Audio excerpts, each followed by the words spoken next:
दुसरा होता महाराजा सयाजीराव गायकवाड.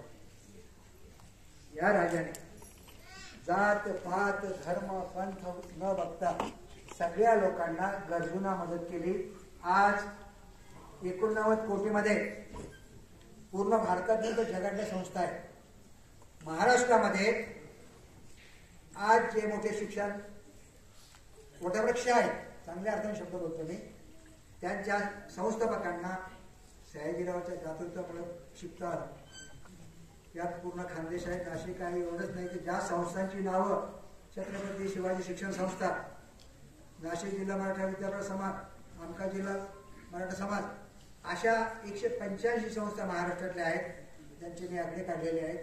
त्यांच्या संस्थापकाचे शिष्यवृत्तीचे आकडे आहेत. सयाजीरावांच्या शिष्यवृत्ती शिकून ही सगळी मंडळी आज समाजासाठी फार मोठं काम करतायत. पण मूळ पुरुषाला सगळे विसरलेले आहेत. शाहू महाराज मोठेच आहेत, आंबेडकर मोठेच आहेत, पण जर सयाजीरावांनी मेळ मोडून बाबासाहेबांना शिष्यवृत्ती दिली नसती, शिष्यवृत्ती माफ केली नसती, तर बाबासाहेबांचं काय झालं असतं. हा राजा खूप हिशोबी होता. आजचा जो कवळण्याचा बंगला आहे ना, तो आनंदरावाचे त्यांचे मोठे बंधू आहे. त्यांना बांधून दिलं महाराजांनी.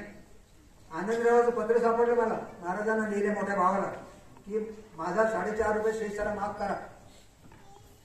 सयाजीरावांनी मोठ्या भावाला लिहिलं, तुमचे जर मी 4.5 रुपये माफ केले तर मला सगळ्या रयतेचा शेषाला माफ करावा लागेल.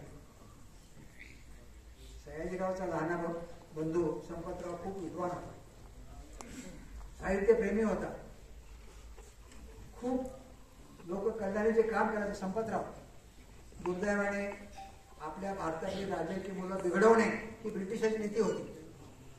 भारतीय राजाची मुलं जर लंडनला गेले की त्यांना बाई आणि बाटलीमध्ये अडकवणे, यामध्ये सयाजीरावची मुलं आणि संपतरावची मुलं सुद्धा अडकली गेली. आणि या राजाने 89 कोटींची शिष्यवृत्ती दिली. या राजाने भावाला कर्ज दिलं, संपतरावला 20,000 रुपये. ते कर्ज फिटे ना. संपतराव म्हणाले मी नोकरी सोडून इंदूरला जाऊ का. सयाजीरावने त्यांना पर्याय दिला. संपतराव खूप ग्रंथप्रेमी होते. त्याने सांगितले की तुमच्या वैयक्तिक ग्रंथालयातील 20,000चे ग्रंथ बडोदा सरकारला विकत द्या, तुमचे 20,000 कर्ज मी माफ करतो. पण या राजाने भीमराव आंबेडकरांना दिलेली सगळी शिष्यवृत्ती माफ केली. भीमराव आंबेडकरांचा गुणकारी विद्यार्थी ओळखला, त्यांना शिक्षणासाठी मदत केली. त्यांना शिक्षणाची जे अटी असायची की 2 जामीनदाराच्या हमीपत्र लागायची, 3 असताना ते माफ केलं. आणि एवढंच नाही तर त्यावेळेस पहिल्या गोलमत परिषदेमध्ये भीमरावांचे उत्तम भाषण ऐकलं. त्यावेळेस सयाजीराव राणेला म्हणाले की आपण दिलेले पैसे भीमरावासारख्या विद्यार्थ्याला कामी आले आणि आपल्या पैशाचा उत्तम विद्यार्थी करतो आहे. पण गंमत अशी केली की होऊन सुद्धा बाबासाहेबांची माणसं आज बोलतच नाही. शाहू महाराजांबद्दल तर मला खूप आदर आहे. ते नातेवाईक होते 2 जण, शाहूंना खूप मदत केली. पण आमचे पुरोगामी महाराष्ट्रातले सगळे मंडळी आमकं केलं कोल्हापूरने केलं, तमकं केलं कोल्हापूरने केलं. हा इतिहास सुद्धा पुनर्विचार करणं सुद्धा गरजेची गोष्ट आहे. शाहू महाराजांनी खूप महत्त्वाच्या गोष्टी केल्या, मान्यच आहे. पण यातील बहुतांश गोष्टी बडोद्यात झाल्या होत्या. बडोदा आणि ते 2 नातेवाईक होते आणि नातेवाईकांमुळं मार्गदर्शनामुळं दुर्दैवाने शाहू महाराज 48 वर्षात गेले. सयाजीराव 25 वर्ष अगोदर राज्यावर होते. सयाजीराव 76 वर्ष जगले. तर या सगळ्या गोष्टींचा फायदा सयाजीरावांना झाला. शाहू महाराज दीर्घकाळ आले तर आणखी मोठं काम होऊ शकलं असतं. अशा या महाराष्ट्राच्या सुपुत्राचा जन्म गावाजवळ मला आज येऊन तुमच्याशी या गोष्टी काही शेअर करता आल्या. सगळं सांगणं खूप अवघड आहे. फक्त पुढच्या वर्षी आम्ही ते पुस्तक काढतोय. आता सयाजीरावने काय केलं ते सांगा. त्यामध्ये सगळ्या गोष्टींचा आम्ही शॉर्ट एक एक परिषदमध्ये देणार आहोत. सयाजीरावांनी शेतीमध्ये प्रयोग केले, कायद्यामध्ये प्रयोग केले. बाबासाहेब आंबेडकरांनी लिहून ठेवलं की सयाजीरावांनी केलेले तत्कालीन सामाजिक कायदे तत्कालीन युरोप अमेरिकेच्या कायद्यापेक्षा पुढारलेले होते. कोणते होते शोधावे लागतील आपल्याला. मी बडोद्याहून 85,000 कायदे आणलेले. त्या कायद्याचं वर्गीकरण करणं, संपादन करणं, आजच्या काळात कुठले पुढले आहेत हे आता तज्ज्ञांकडे काम सोपवलेलं आहे. आणि आणखीन एक कारण आहे की मी सयाजीरावकडे का वळलो असेल. बुलढाणा प्रकरण सोडून द्या, पण जेव्हा मी अभ्यास करायला लागलो तेव्हा गेल्या शतकामध्ये साहित्य कलांच्या पाठीमागे राहिलेला हा एकटा राजा आहे. आज 10-5 ग्रंथ छापले की आम्ही प्रकाशक लोक उड्या मारायला लागतो. त्या काळामध्ये 1800 ग्रंथ बडोदा सरकारने प्रकाशित केलेले आहेत. भारतातलं सर्वात मोठं प्रकाशक. पण आम्ही प्रकाशक इतके न तर द्रष्टा आहोत, लेखक इतके न तर द्रष्टा आहोत, कोणीही नाव घेत नाही. एवढंच नाही की ज्यांना मदत केली ते करत नाही. एक उदाहरण सांगेल. एका मोठ्या समाजशास्त्रज्ञाला सयाजीरावांनी ऑक्सफर्ड युनिव्हर्सिटीमध्ये समाजशास्त्रामध्ये PhD करायला पाठवलं. PhD करून आले, ग्रंथ प्रकाशित झाला. त्यांचं व्याख्यान बडोद्यामध्ये ठेवलं. काही कारणाने अडचणीने व्याख्यान होऊ शकलं नाही. त्या तज्ज्ञांनी महाराजांना पत्र पाठवलं, मी माझं व्याख्यान ठेवलं, मी आलो, माझा खर्च झाला, मला मानधन मिळालं नाही, तुम्ही मानधन दिलं तर मला कारवाई करायला लागेल. हे आमच्या समाजशास्त्रज्ञांनी सयाजीरावांना नोटीस पाठवली. सयाजीराव हसले आणि सरदेसाईला म्हणाले एक मोठं संमेलन करा, त्याला अध्यक्ष करून टाका. म्हणजे माणसं छोट्या छोट्या गोष्टीचे कसे भाऊ करतात. आपल्याकडे भाऊबंदी तर फार पूर्वीपासून आहे. बहुजनामध्ये तर ते आपलं वैशिष्ट्यच आहे. आणि त्या वैशिष्ट्याचे बळी सगळेच राज्य झाले. पण सयाजीराव मध्ये एक दूरदृष्टीपणा होता. सयाजीरावचं आणखीन एक वेगळे पण मला सांगायचं आहे. मी दुसऱ्याशी तुलना करत नाही, पण एक प्रसंग असा घडला. सयाजीराव वर्षातून 2-3 परदेशात जायचे. जगातल्या त्यांनी 27 टूर केल्या. जगातल्या उत्तम गोष्टी बडोद्यासाठी आणल्या. आणि हे करत असताना लंडनमधील काही ब्रिटिश माणसं नंदवे ते आपल्या ओळखीच्या मुलींना, पत्नीला राजा राजवाड्यांच्या मागे लावायचे आणि त्या राजा राजवाड्यांना ब्लॅकमेल करून पैसे कमवायचे. स्टॅथर नावाच्या माणसाने आपल्या पत्नीला सयाजीरावच्या मागे लावलं. सयाजीरावने त्या बाईला प्रतिसाद दिला नाही. शेवटी तिचा नवरा चिडला. त्याने सयाजीरावला नोटीस पाठवली, तुझे माझ्या पत्नीशी अनैतिक संबंध आहेत, मला तिच्या विरुद्ध डायव्होर्स घ्यायचा आहे. हे नको, असे तुझं नाव मी देणार, नको असे तुम्हाला इतके हजार पाऊंड दे आणि मिटून टाकू. सयाजीरावने आपल्या वकिलाला सांगितलं त्याला काय करायचं करू दे. लंडनच्या सिव्हिल कोर्टामध्ये स्टॅथरने आपल्या पत्नीचा डायव्होर्सचा खटला सुरू केला. आरोपी सयाजीरावांना केले. सयाजीरावांनी आपल्या वकिलाला सांगितलं की मी सार्वभौम राजा आहे, मांडलिक नाही. माझा आणि ब्रिटिश ईस्ट इंडिया कंपनीचा जो मूळ करार आहे त्या करारामध्ये कलम आहे की माझ्या विरुद्ध असं काही करता येणार नाही. सिव्हिल न्यायाधीशाने तिथे लंडनच्या हायकोर्टात वर्ग केली.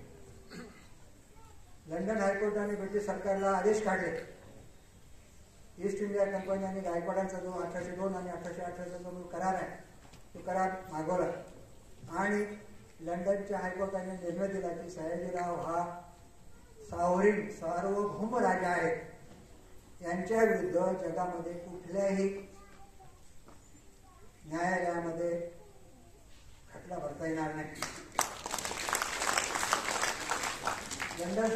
लंडनचं सरकार अपिलेट कोर्टात सुप्रीम कोर्टात गेलं. सुप्रीम कोर्टाने जो निर्णय कायम केला, या दोन गोष्टी सिद्ध झाल्या. सयाजीराव हे फक्त सार्वभौम होते एवढं नाही, तर निर्व्यसनी स्वच्छ चारित्र्याचा सार्वभौम राजा. हे जेव्हा आम्ही सांगितलं एका मोठ्या शहरामध्ये, एक आजोबा उभा राहिले म्हणजे आमच्या राज्यामध्ये बोला तुम्ही. मी म्हणलं मी फक्त सयाजीरावबद्दल बोलतोय आणि माझा तो अभ्यास पण नाही म्हटलं. आणि आपण फक्त सयाजीराव हे सार्वभौम राजे होते, निर्वसनी होते आणि हा लंडनच्या सुप्रीम कोर्टाचा निर्णय आहे. मी गेले काही वर्ष लंडनच्या फाईल मिळवणं आणि सुप्रीम कोर्टाचं जजमेंट मिळवण्यासाठी धडपडत होतो. Retired supreme कोर्टाचे justice J Gokhale न्यायमूर्ती आहेत, गोखलेंचे आजोबा बघायला होते, त्यांना भेटलो, माझी मदत करा. गायकवाड साहेब जे आपले मराठा याच्या वेळेस तिथे त्यांना भेटलो आणि 5-6 हायकोर्टच्या जजला भेटलो की हे जजमेंट कसे मिळवायचे. पण मी फार नशीबवान की ज्या मित्राला मी तुमच्या अहमदनगर जिल्ह्याच्या लॉ कॉलेजच्या प्राचार्यांना की माझ्या मागे 4 वर्षापर्यंत लागले की सयाजीरावचे एवढं कायद्याचं काम आम्ही करतो संपादन, त्यांना म्हटलं मला एक जजमेंट सापडत नाही. ते म्हटलं कुठलं आहे, कशाचं आहे. तुम्ही सांगितलं की लंडनच्या अपिलेट कोर्टाचं आहे, असं असं नाव आहे. ते हसले, चला म्हणाले आणि त्यांनी मला घेऊन गेले ग्रंथालयामध्ये. आणि ग्रंथालयात मला फक्त म्हणाले वर्ष सांगा आणि नाव सांगा. एका मिनिटात त्यांनी ते लंडन प्रकाशित झालेले खंड बाहेर काढले, 5 काढले आणि ते लोक तुमची उड्या मारायला लागलो. मी त्याला म्हणलं तुम्हाला मी पार्टी देतो ना, तुम्ही पार्टी आणि देतो पार्टी, असं काय करता म्हणे. म्हणजे हे जे अक्षरधन आहे संशोधनातलं, जे आनंद आहे की हा राजा फक्त निर्व्यसनी नव्हता, स्वच्छ चारित्र्याचा फक्त नव्हता, लंडनच्या सुप्रीम कोर्टाने दिलेला निर्णय एवढाच नव्हता, तर ब्रिटिश सरकारने त्यांचे 16 फायली 60 वर्ष बंद करून ठेवल्या.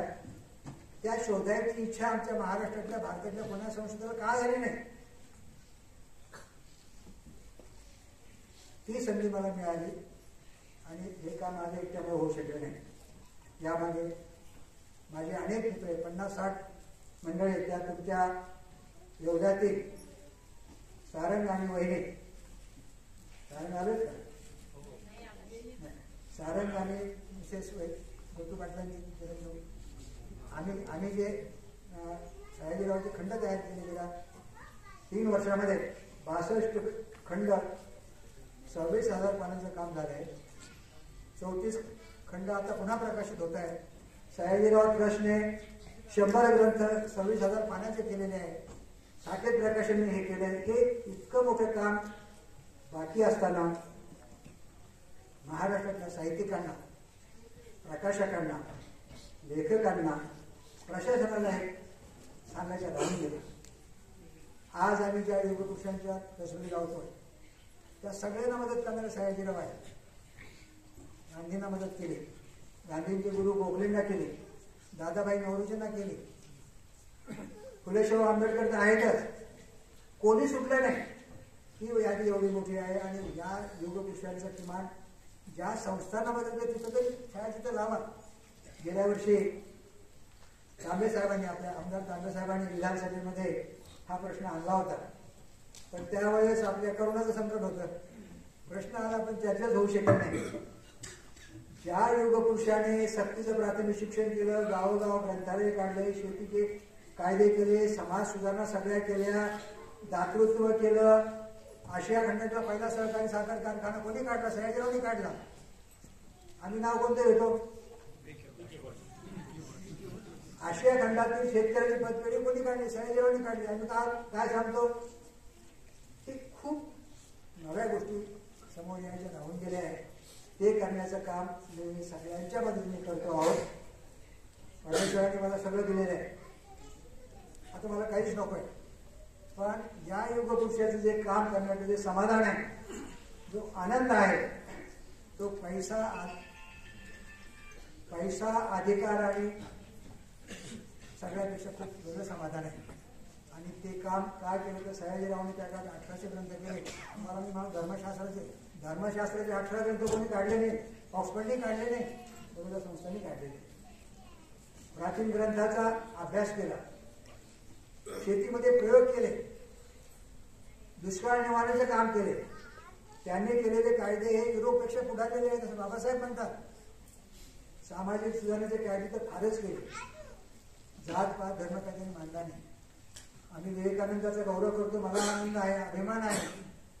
पहिल्या जगातील धर्मपरिषदेचे ते वक्ते होते, पण दुसऱ्या जगातील धर्मपरिषदेचे अध्यक्ष असलेले सयाजीरावांचं नाव घेतो का कुठे?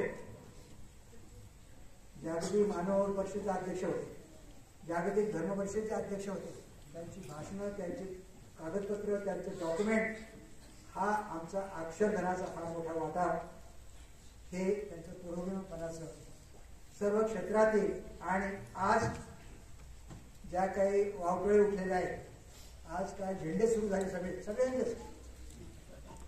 या परिस्थितीमध्ये मानवता धर्म हे सयाजीराव प्रिन्सिपल जागतिक धर्म परिषद त्यांनी सांगितलं होतं की धर्म समाज जीवनाचा अंग आहे, पण ते निर्मळ आणि स्वच्छ असलं पाहिजे. आज काय चाललंय? मानवता धर्म हाच सोड मदतीला येऊ शकेल असा हा राजा म्हणाला. या राजाची ओळख नव्या पिढीला होण्यासाठी आपण आपल्या मुलांना, नातवंडांना जे वाचू शकतात. सरांनी सुरुवातीला प्रास्ताविका सांगितलं की आज काय चाललेलं आहे. काही जरी झालं तरी पुस्तकाला पर्याय नाही. मोबाईल आले, ऑटोमॅटिक काही जरी आलं तरी पुस्तकाचं जे महत्व आहे कुठल्याही भाषेतलं असू द्या हे संपणार नाही. कारण असं जर आपण केलं तर आपण आपलं सगळं गमावून बसू अशी मोठी भीती आहे. आपण या निमित्ताने आपल्या जिल्ह्याच्या सुपुत्राची आठवण ठेवा. आपल्या मुलांना त्याची गोष्ट सांगा. त्यांनी केलेलं जातीनिरपेक्ष राजकारण सांगा. धर्माची व्यापक कल्पना सांगा. शेजाऱ्यांची आठवण ठेवा. सयाजीरावांनी 4 गोष्टी सांगितल्या होत्या तरुणांसाठी. सयाजीराव म्हणाले होते की तरुणांकडून मला 4च गोष्टी घ्यायच्या आहेत. पहिल्यांदा तुम्ही देशाचं प्रेम सोडू नका. तुमचा देश हा महत्वाचा आहे. दुसरं, शिक्षण प्रगतीशिवाय काही करता येणार नाही. तिसरं, शेजाऱ्याची आठवण ठेवा. मी, माझा मुलगा, माझं कुटुंब जर वाढत गेलं तर कुत्र विचारणार नाही कोणी कोणाला. म्हणून सयाजीराव म्हणाले की शेजाऱ्याला तुम्ही विसरू नका. आणि शेवटी म्हणाले की देशाचं नाव खराब होईल असं काही करू नका. आणि हे प्रत्येकाच्या हातात आहे. दुसऱ्याने कसं वागावं हे आपल्याला सांगता येत नाही, पण किमान मी तरी कसं वागावं मला सांगता येईल ना. एवढं जर आपण करू शकलो तर हे एक राष्ट्रकार्य होईल. मी 50मध्ये माझा सगळा कारभार मी आणि माझ्या पत्नीने मुलांच्या सुनेचा ताब्यात दिला आणि समाजकार्य म्हणून पांडुर क्षेत्राचं काम करून बघितलं, पण मला ते करायचं नव्हतं. गरीब आपण मुलाची शाळा सुद्धा सुरू केली, परंतु त्यात गुंतून पडायचं नव्हतं. ते चालूच आहे. पण साहित्य हे क्षेत्र हे ज्ञानाचं, परिवर्तनाचं साधन आहे. आणि जेव्हा सयाजीरावांची माझी ओळख झाली त्यावेळेस मी म्हणालो की तुझ्या आयुष्यातील हा टर्निंग पॉईंट आहे. 3 वर्षापूर्वी माझे गुरुवर्य भालचंद्र नेमाड्यांचा मी विद्यार्थी. त्यांना जेव्हा मी सयाजीरावचे 12 खंड घेऊन भेट द्यायला गेलो त्यांच्या घरी, त्यांनी मला सांगितलं बाबा तू 10-15 कादंबरी आणखी देशी लिहू नकोस, प्रवासाला लिहू नको. जर तू सयाजीरावचं काम केलं तर हे भारतातील एक सामाजिक जबाबदारीचं, सांस्कृतिक जबाबदारीचं नंबर 1 आपल्या सगळ्यांचं आहे, जात पात पलीकडे. पण दुर्दैवाने आपण आपल्याकडे या कामाकडे अनास्था म्हणून बघितली जाते. तरी नव्या पिढीने, जाणकाराने, प्रागतिक विचार व्याख्यानाला करणाऱ्या सर्व विचारवंतांनी मला बोलवून या काही माझ्या व्यथा मांडण्याचा मी अल्पसा प्रयत्न केला. सयाजीरावावर बोलायला 10 तासही पूर्ण नाही, कारण आज आम्ही जवळजवळ 46,000 पानांचं काम छापून झालेलं आहे. 80,000 कायदे आम्हाला आमच्याकडे पडून आहे. जवळजवळ 2 लाख पेजेस आमचे ॲडमिनिस्ट्रेटिव्ह रिपोर्ट करून आहे. आणि हे जर काम पाहिलं तर प्रशासनामध्ये जी शिस्त होती त्या काळामध्ये आज ती गरज आहे. ते काम शासन करतंय, शासनाची गती कशी आपल्याला माहीत आहे. त्यांच्या सोबतीनं आपण काम केलंच पाहिजे. पण मी या वेळी मला मदत करणारे शासन, मला मदत करणारा प्रत्येक लेखक, तुमच्यासकट संपादक, अनुवादक, या सगळ्यांच्या मदतीमुळे काम होऊ शकले. त्या बाबाभान करू शकत नाही. हे एक टीम वर्क आहे आणि हे काम करण्याचं समाधान आमच्या सगळ्यांना आहे. आणि सगळेजण या कामामध्ये माझ्या कुटुंबासकट मी जे काम करू शकलो त्या स्नेहाचा वाटा आमच्या मालकीनीच आहे. आणि हे सगळं होऊ शकलं. आणि ती बघते की हे काम सगळीच माणसं झोपून देऊन काम करतायत आणि त्यात खूप समाधान आणि वेगळा आनंद मिळतो आहे. मला खूप विस्कळीत सांगावं लागलं, कारण मुलांनी गाण्यामध्ये बरं सांगितलं होतं, आपणच सांगितलं होतं.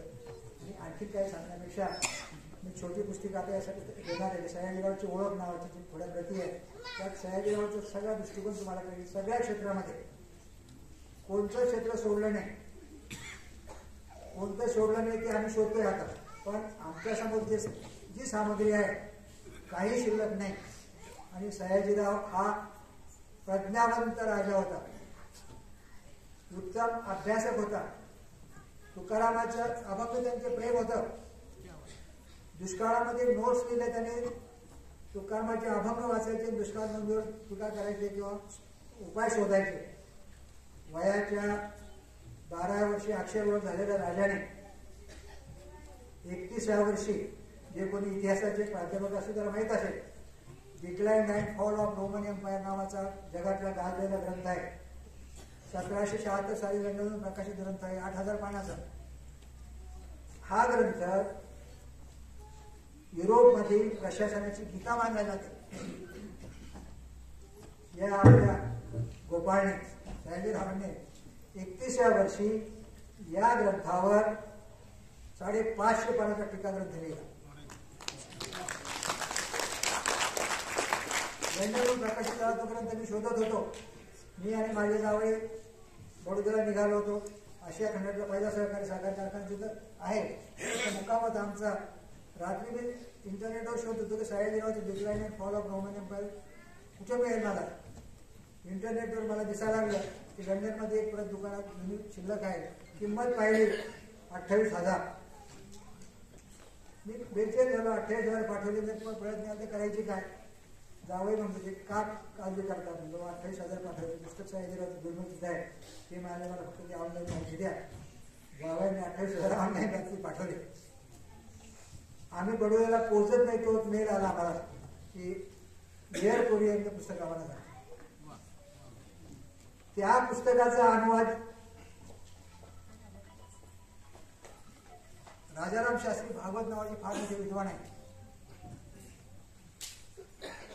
आपल्या ज्या लेखिका भागवताचं काय ना, दुर्गा भागवत. दुर्गा भागवत यांचे चुलते किंवा आजोबा आहेत. मला कन्फ्युज झालं थोडं. राजाराम शास्त्री भागवतांनी मराठी अनुवाद केला, पण राजाराम शास्त्री भागवताचे जे अभ्यासक आहेत त्यांना हे पुस्तकाचं माहीत आहे की मला माहीत नाही. कारण आमचे एक मोठे मित्र, संशोधक, संत साहित्याचे अभ्यासक राजाराम शास्त्री हे प्रेमी, ते माझ्याकडे आवड मिळाला. त्यांनी इंग्रजी ग्रंथ दाखवले. त्याचा अनुवाद 1890 साली राजाराम शास्त्री भागवतांनी केला. बरोबर छापला. तो ग्रंथही मिळाला. आमचे मित्र माझ्या कसं काय मिळालं, कारण ते राजाराम शास्त्रीचे खूप मोठे अभ्यासक होते. म्हणलं माहीत नाही. या ठिकाणी सयाजीराव महाराजांची कृपाच आहे. अशा राजाने उभ्या आयुष्यामध्ये 80,000 कायदे केले, 5,000 पत्र लिहिले, 70,000 ॲडमिनिस्ट्रेटिव्ह रिपोर्ट त्यांच्याकडे आहेत.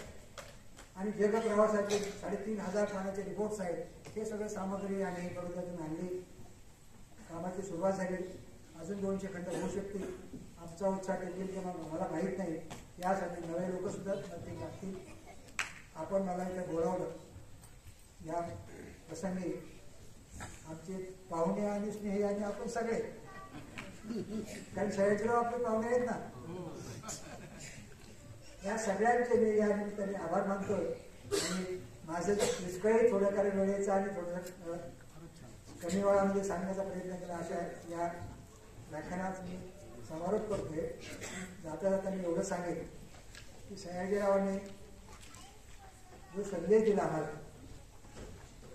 की तुम्ही एकटे मोठे होऊ नका, त्यांचं फार महत्वाचं वाक्य आहे की तुम्ही शेजाऱ्याची आठवण ठेवा. जे काम सयाजीरावांनी उभ्या आयुष्यामध्ये सगळ्यांसाठी केलं, जात पात धर्म, तर ते काम आपण किमान सयाजीरावाची ओळख म्हणून सुरुवात करूया. मला तुम्ही कधी बोलून सांगितलं पुस्तक घेऊन ठेवील. ते पुस्तक फार स्वस्त आहे. सरकारने 800 पानाचा ग्रंथ 120 रुपये दिलाय. किंमत बघून आमचे मित्र म्हणतात की इतकं स्वस्त आणि कधी वाचायचं.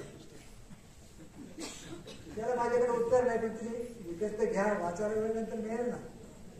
कारण मी साकेत प्रकाशन घ्या म्हणत नाही, पण शासनाने जे ग्रंथ काढले 800-900 पानाचे 120 रुपयाला आहे, 60 रुपयाला आहे, हे ग्रंथ आपण वाचले पाहिजे. सगळ्या विषयात आहे. शिक्षणात काय केलं, सहकारात काय केलं, आपल्या सारंगींच्या काही केलं की वास्तुकलेमध्ये काय केलं, शिल्पकलेमध्ये काय केलं, संगीतामध्ये काय केलं, व्यापारामध्ये काय केलं, सगळ्या क्षेत्रात महाराजांनी काय काम केलं, हे आम्ही केलेलं काम फक्त तोंडओळख झालं. अधिक सविस्तर आपण जर काम केलं तर असा दूरदृष्टी युगदृष्टी माणूस हिंदुस्थानमध्ये तरी दुसरा कोणी नाही आहे. अशा राजाचे स्मरण या प्रागतिक विचाराखालीचे मला करता आलं, मला बोलता आलं, याचं मला खूप समाधान आणि आनंद आहे. धन्यवाद.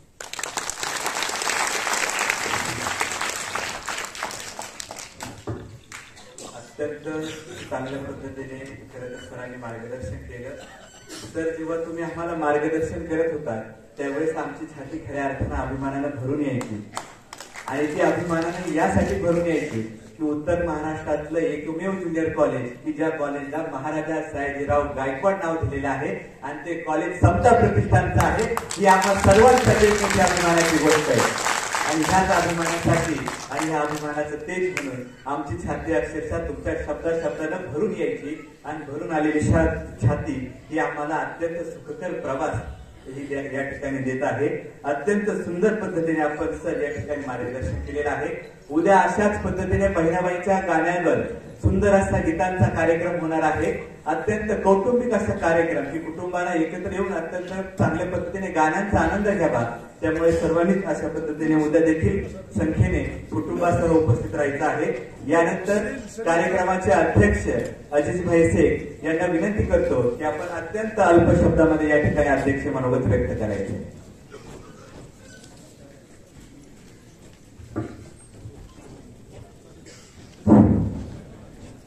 टाळ्यांचे 2-3 प्रकार आहेत.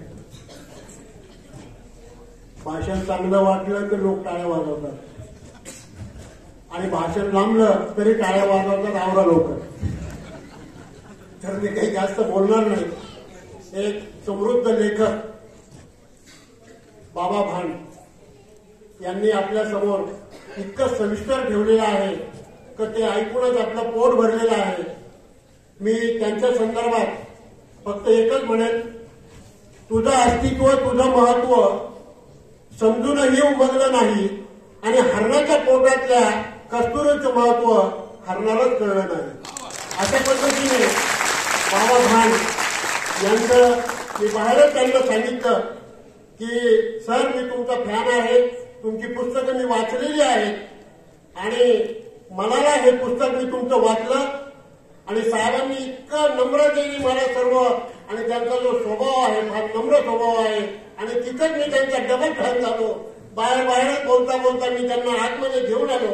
या ठिकाणी या विचारमंचावर उपस्थित सर्व मान्यवर समता प्रतिष्ठान प्रणित प्रागतिक व्याख्यानमालेचे अध्यक्ष डॉक्टर भाऊसाहेब गमे, सरचिटणीस अर्जुन कोकाटे सर, कार्याध्यक्ष दिलीप कुलकर्णी सर, संयोजक अजय विभांडिक सर, दत्तात्रय चव्हाण वकील साहेब, तालुक्याचे माजी लाडके आमदार मारुतराव पवार, प्रमुख अतिथी सुहास भांबारे सर, मर्चंट बँकेचे संचालक आणि आपल्या कार्यक्रमाचे प्रमुख वक्ते मान्य बाबा भाड यांना आपण सर्वांनी ऐकलेलंच आहे आणि या कार्यकारी मंडळाचे सन्माननीय सदस्य, शिक्षक वर्ग, विषय धावपळ करणारे दाणे सर आणि समोर उपस्थित बांधवांनो, भगिनींनो, विज्ञाननिष्ठ, विवेकवादी, धर्मनिरपेक्ष समाजाच्या निर्मितीसाठी कटिबद्ध असलेली प्रागतिक विचार व्याख्यानमालेचं आज हे 4थं विचार पुष्प आपण आज गुंफलेलं आहे.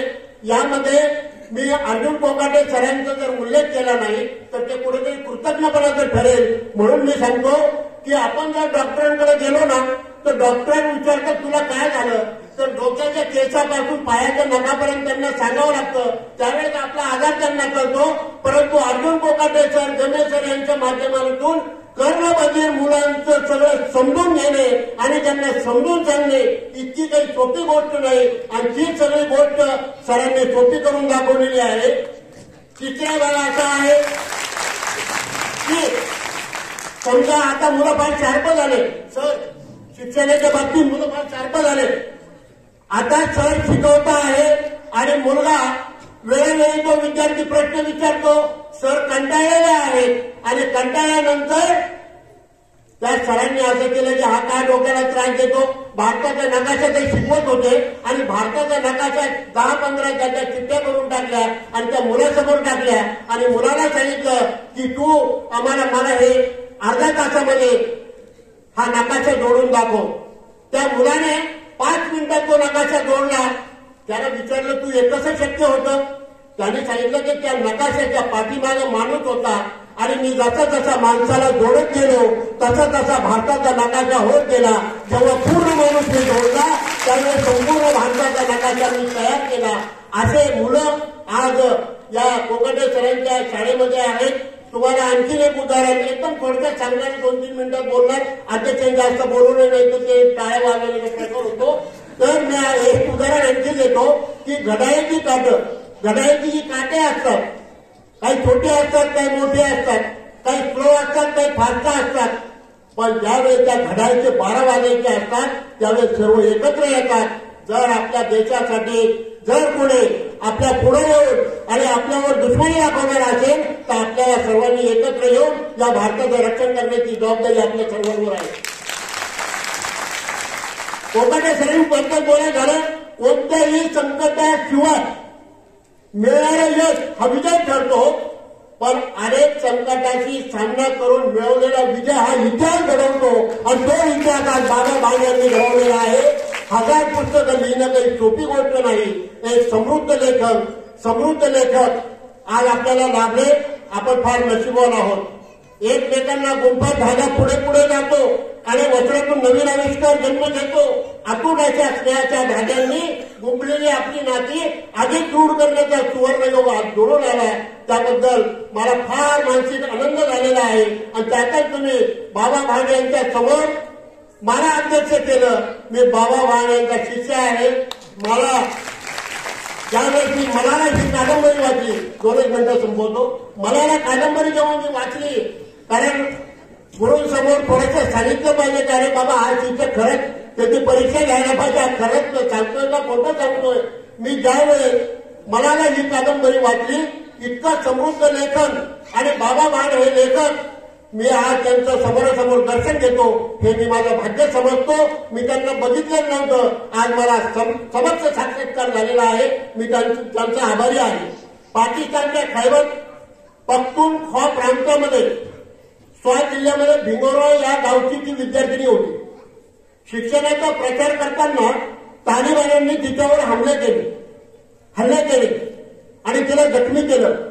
ज्या वेळेस ती त्या जखमीतून बरी झाली आणि ती ब्रिटनला आपल्या महिलेची परत आली, त्यावेळेस तिने मलाला फंड म्हणून एक स्थापना केली त्या फंडाची. त्यामुळे तिला नोबेल शांती पुरस्कार प्राप्त झाला आणि ज्यावेळेस नोबेल शांती पुरस्कार तिने घेतला त्यावेळेस तिने जे भाषण केलं त्यावेळेस त्यावेळेस 11 वर्षाची असताना तिने भाषण करताना काही अंश मी सांगतो. ती म्हणाली मी एकटी नाही, मी म्हणजे अनेक जण आहोत. मी म्हणजे जगातील सगळ्या मुली आहोत ज्यांनी अजून शाळेचा उंबरा ओलांडलेला नाही आणि त्या शाळेबाहेरच आहेत. आज निम्म जग उद्योगधंद्याच्या प्रगतीने आधुनिकतेची आणि प्रगतीची फळं टाकीत आहे. पण निम्म जग गरिबी, भूकबळी, अन्याय आणि जगण्याचा संघर्ष ते करीत आहे. पहिल्या जागतिक युद्धात 100 वर्ष होत आहे, पण या युद्धाच्या विनाशाचा धडा आम्ही आजपर्यंत शिकलो नाही. आधुनिक काळात मानवाने चंद्रापर्यंत झेप घेतलेले आहे. मानवी शक्ती आणि तंत्रज्ञानामुळे आज काहीच अशक्य नाही. जगातील सगळ्या मुलांना चांगलं शिक्षण देण्याचं स्वप्न पूर्ण करण्याचा आपण सर्वांनी निर्धार केला पाहिजे. जगातील एकही मूल शाळेशिवाय राहणार नाही आणि बाल कामगार म्हणून त्यांचं शोषण होणार नाही, बालविवाहाचे शिकार बनणार नाही, युद्धात त्यांची आहुती पडणार नाही आणि मुलांना शिकवणे हा गुन्हा ठरणार नाही. या उज्ज्वल भविष्यासाठी ज्योत आजच आत्ताच पेटूया. मित्रांनो, या आताची ही वेळ आहे. डॉक्टर बाबासाहेब आंबेडकरांचा माननीय लेखक साहेबांनी उल्लेख केला. शेवटचं सांगतो, संपवतो. बाबासाहेब, तुम्ही म्हटले होते शिक्षण हे वाघिणीचं दूध आहे आणि तुम्ही ते जसं प्यार तसं गुरगुरण्याचं बळ तुमच्यात येईल. आम्ही ते वाघिणीचं दूध जसं पीठ दिलं आणि आमच्यामध्ये गुरगुरण्याचं बळ येत गेलं. पण बाबासाहेब, तुमच्या आदेशाप्रमाणे तंतोतंत वागलो, पण चुकलं एवढं, शत्रूवर गुरगुरण्यापेक्षा आम्ही एकमेकावरच गुरगुरायला लागलो. आज या ठिकाणी मी प्रागतिक व्याख्यानमाला, त्यांचे सर्व संयोजक, सर्व कार्यकर्ते आणि मित्रांनो, थिएटरमध्ये पैसे देऊन आपण बसतो आणि 3-3 तास तिथं पिक्चर बघतो. इथं फ्री ऑफ चार्ज सर्व आहे आणि हे विचार जर आपण फ्री ऑफ चार्ज आत्मसात करीत नसो तर आपल्यासारखा दुर्दैवी माणूस कोणीच नाही. उद्या हा संपूर्ण हॉल पूर्ण 700-750 ज्या खुर्च्या आहे तो संपूर्ण भरलेला दिसला पाहिजे. यासाठी प्रत्येकाने 2-2 माणसं आपल्या बरोबर आणायचे आणि उद्या कार्यक्रमाचा समारोप आहे. आपण सर्वांनी लक्षात ठेवा. या प्रागतिक व्याख्यानमालेला मी शुभेच्छा देतो. माझं अध्यक्ष भाषण थांबवतो. जय हिंद, जय महाराष्ट्र. बहादर असं अध्यक्ष भाषण झालं. प्रागतिक विचारांचा राजा म्हणजे महाराजा सयाजीराव गायकवाड यांचंच खऱ्या अर्थानं प्रागतिक विचार व्याख्यानमालेमध्ये आपण चांगल्या पद्धतीने प्रबोधनात्मक या ठिकाणी संवाद ऐकलेला आहे. यानंतर जाधव सरांना मी विनंती करतो की आपण या ठिकाणी आभार मानायचे आहेत.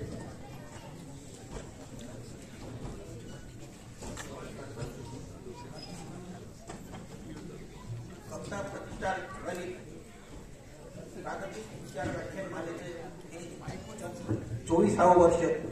या 24व्या वर्षाचं आज 4थं पुष्प महाराष्ट्रातील सुप्रसिद्ध साहित्यकार, परिवर्तनवादी चळवळीतील मार्गदर्शक आदरणीय बाबा भांडजी यांनी गुंफलेलं आहे.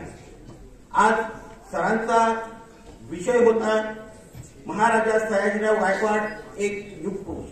खरोखरच आम्हाला अभिमान वाटतो. कारण का की आपण सर्व ज्या जिल्ह्यामध्ये राहतो त्या जिल्ह्यामध्ये महाराजा सयाजीराव गायकवाडांचा जन्म झाला, परंतु त्यांची कर्मभूमी ही गुजरात होती. त्याबद्दल आम्ही खरोखर धन्य आहोत. सरांनी आताच आपल्याला त्याच्या व्याख्यानामधून सांगितलं की महाराजा सयाजीराव गायकवाड यांनी जे शैक्षणिक कार्य केलेले, सामाजिक कार्य केलेले अतिशय मोलाचं आहे आणि त्याबद्दल त्यांनी आम्हाला जे सुंदर असं विचार आमच्या समोर मांडले त्याबद्दल मी आजचे व्याख्याते आदरणीय बाबाजी भांड यांचे आभार मानतो. त्यानंतर आजच्या कार्यक्रमाचे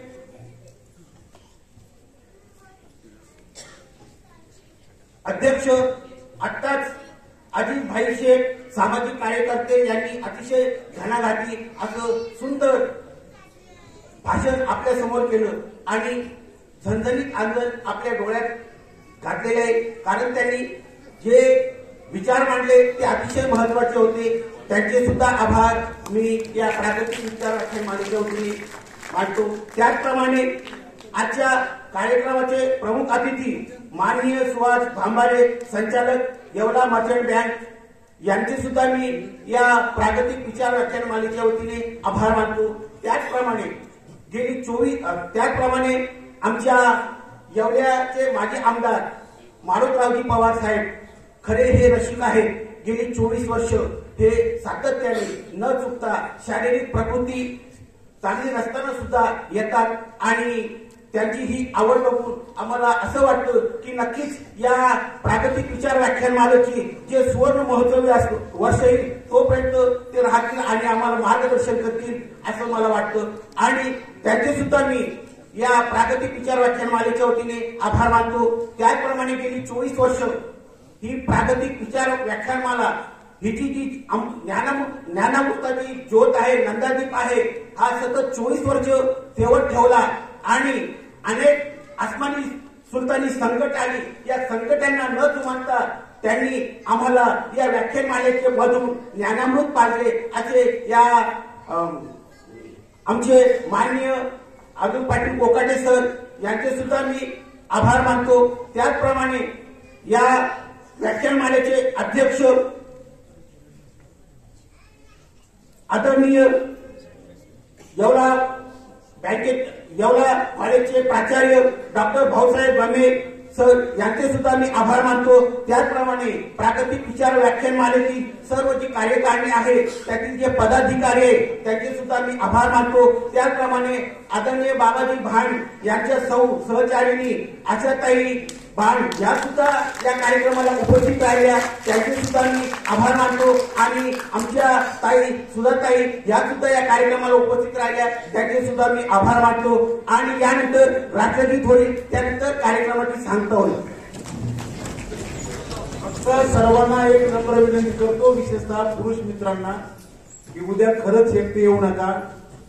मी एका आमच्या मित्राला असं म्हटलं की उद्या एकट्याला प्रवेश नाही, तर तो म्हणला असं कसं काय, माझी बायको जरा आउट ऑफ आहे, म्हटलं तर तुम्हाला प्रवेश देऊ.